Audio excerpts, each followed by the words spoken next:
Hey, Alex again. This isn't actually a video that I had planned to make, but I had to do this anyway, so I figured I would run a camera and a screenshot desktop capture and share it with you guys in case it's something that would be helpful in the future. Now, what I'm doing is I wanted to take a logo, turn it to an SVG, and then convert that to a 3D model so that I could incorporate that into a print. And the logo itself was very low resolution, so it had real jagged aliasing on the edges. And I handle that by dumping it into a couple image editing softwares and running various filters and screwing around with the resolution and then converting that to an SVG and into a 3D file. So I thought I would show you the method that I use and hopefully it's helpful. Here we go. So knowing where there is a low resolution logo, I headed over to one of my band's websites here. So went to the media and under pictures up at the top there we have the symbol. That's me. Aren't I adorable? Anyway. So up here we have this symbol, and as you can see, I'm going to click Inspect Element and then open that up in a new window, and up at the top it'll show you that it's 640 by 447, which isn't very big. So let's go ahead and save that and then open it up in GIMP. First thing I always do with this kind of stuff is duplicate the layer because you're probably going to screw it up. But as you can see, let me zoom in on this a little bit, it's really jaggy on the edges, and that's not what we want for our model. So go up to Image, and then we're going to scale it. So go down to the Scale Image menu and increase the resolution. It's 72 right now. I'm going to pop it up to 600, but you can pop it up to whatever your computer can handle or whatever you have the patience to wait for, and then increase the image size as well. And that's going to use cubic interpolation to make it a lot smoother. So you can see our edges are a lot better here, although the problem is now that they're very blurry. So we're going to have to deal with that. So head up to the Filters menu, and then under Enhance, you're going to have a couple different options. Unsharp Mask is a easy one to use. And then just basically screw around with these settings until you have something that you're happy with. Now, the higher you go up, the more it's going to blur your details out a little bit, but it's going to get sharper in the process. But we're still not as crisp as we would like. So the next thing you're going to do is go down to Curves under your Colors menu and mess with the bottom curve until you're happy with the amount of crispness versus the details that you lose. And hopefully that'll give us smooth enough edges that we can go ahead and just use our Magic Wand Select tool and grab the black parts of the background, mess around with our threshold until we're happy. And you'll have to adjust the options to suit whatever picture it is that you're working on. Hopefully you can get it without too much fumbling around. Basically, once we're done with that, we're just going to delete the background. And the way I like to handle it from here is just go ahead and make a new layer. And then click Select Invert. So instead of selecting the background, we're selecting the shape itself. And paste that into the new layer. Now with these little internal details, we can either pencil them out by just selecting the color that we have in our foreground and drawing over them, or you can go ahead and adjust your lightness and saturation since we're only working in black and white. And then hit our brightness contrast until those just disappear. Now if you think it's sufficiently smooth, I go ahead and invert the colors just so that I can see what it looks like. And then save our XCF file, just in case we need to go back and touch it up because things don't work in the translation or whatever, and then export it as a PNG. So if you type PNG as the suffix, it'll automatically convert it for you like that. And just agree with the compression settings. Now that we have our PNG prepared, we can go ahead and import that into Inkscape. Use Embed. And then I pick Smooth to optimize the quality of the edges there. And just center that on your screen. Now you're just going to go up to Path and then pick Trace Bitmap. That's going to draw the lines around this. So there's a whole bunch of options that we may or may not want. And again, this is sort of a fiddly thing. They're pretty much self-explanatory. If you mouse hover over them, they'll tell you what's going on. It's basically just our final refinement step before we trace our lines. And then click Save as SVG and that's a format that we can import into our CAD program. Now, I'll show you how to do this in Fusion 360, and I'll also show you a problem that I have with it.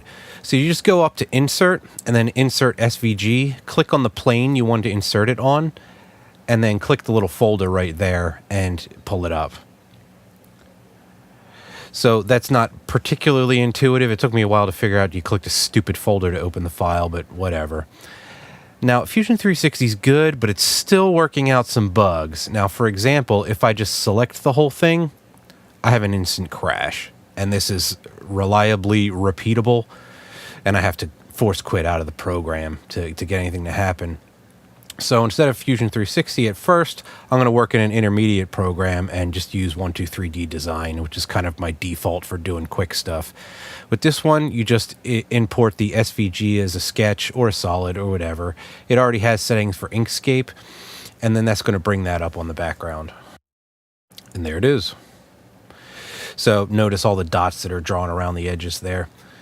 And you can treat this just like any other drawing or plane in this program. As you can see, though, it works really slowly. But it's still something that we can work with, and that's fine. However, if you want to move a little bit quickly, or if you have a bunch of these different symbols that you have to put on something that are already the right size, you can go ahead and translate this to an STL file, which is just going to take all the geometries and turn them into triangle shapes on the surface. And that's a little bit quicker for these CAD programs to work with.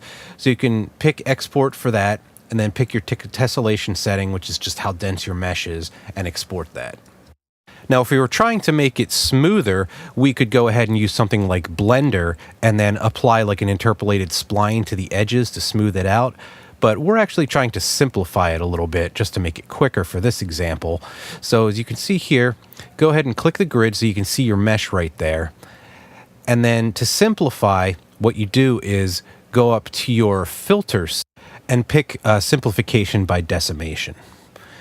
So the quality threshold, just set it high. 999 is fine, and everything else should be okay for our purposes. The target number of faces is going to be how simple it makes it. You want to work that down slowly because this doesn't have an undo history, so you'll have to reload the file every time you do it.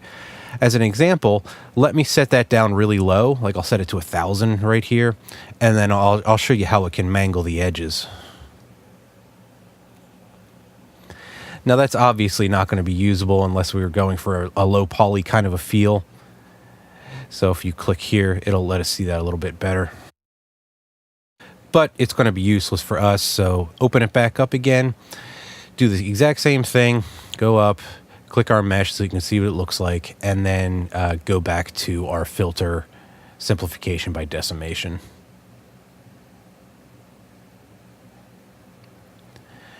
And I'm going to pick a more moderate number of faces here. What I like to do is slowly walk it down so you can see what it looks like.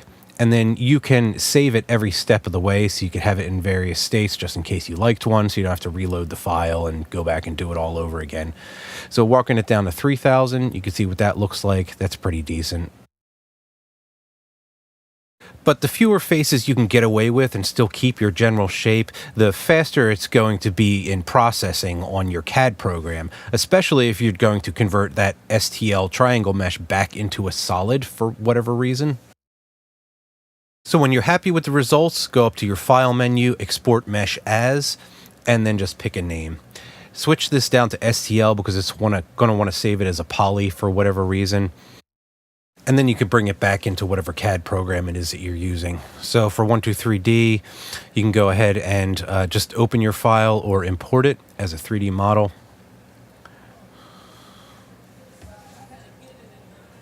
And there it is. So if I select this, I can go ahead and use the move up here, and you see how much more smoothly it moves than our solid file. We can also, however, select the entire thing and translate it back into a solid file if we want to manipulate it a little bit, which should work as long as your model is manifold, which it should be because we use decent software to get here. The only problem is you end up with the triangles on the surface.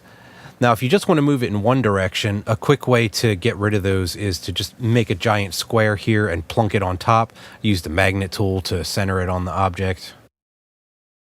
Extend your edges out as far as they need to be to get total coverage. And then you're just going to use the move command to drop that down a little bit, and then subtract the square from your other object, and that should leave you with a nice smooth face.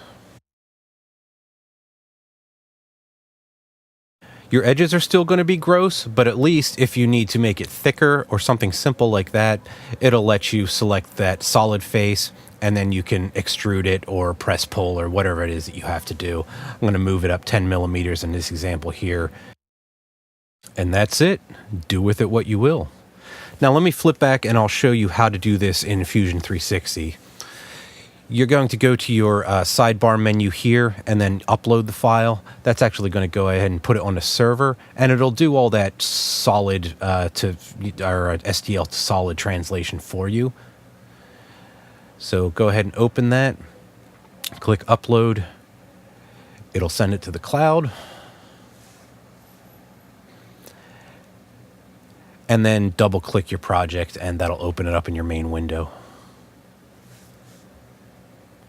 There you go.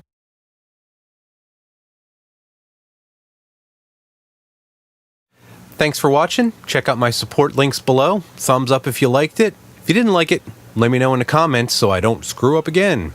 But as always, many more videos to come, so click subscribe if you're into it, and I'll catch you in the next video.